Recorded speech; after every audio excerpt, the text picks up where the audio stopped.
ťažké udržať a realizovať svoje plány, predstavy a sny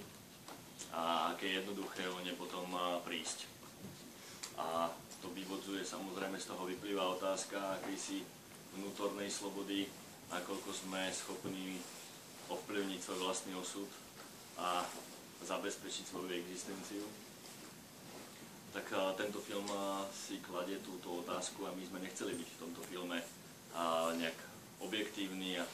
urobiť to spôsobom, že zahrnieme všetky sociálne skupiny a všetky druhy absolventov. To ani nie je v jednom filme možné. My sme išli cestou, že sme chceli, aby ten film mal nejakú autorskú výpoveď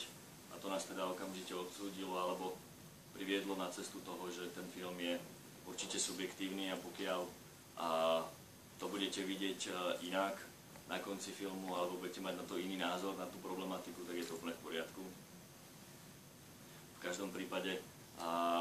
chceli sme, aby ten film pôsobil aj vizuálne zaujímavé, a preto sme si vybrali úzkú sociálnu skupinu, ktorí vyštudovali, povedzme, že umelecké disciplíny, ale nie je to film o umelcoch, pretože ako vo filme uvidíte, podstatné je, že tí študáci, tí absolventi pod tlakom možností, ktoré sú tam vonku, tak robia veci, ktoré sú podstatne od umeleckých smerov veľmi vzdialené. Takže my dúfame, že ten film uchopíte a pochopíte tak na tejto skupine týchto absolventov, že jednoducho čokoľvek ste vyštudovali alebo čomukoľvek sa venujete, tak pravdepodobne asi si budete pokladať veľmi podobné otázky ako ľudia v tom filme,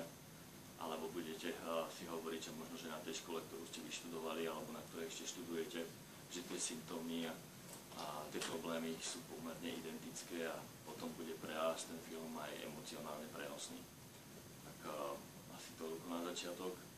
a myslím, že po projekcii, ak to ešte zvládneme, keďže je ten časový posun, tak možno ešte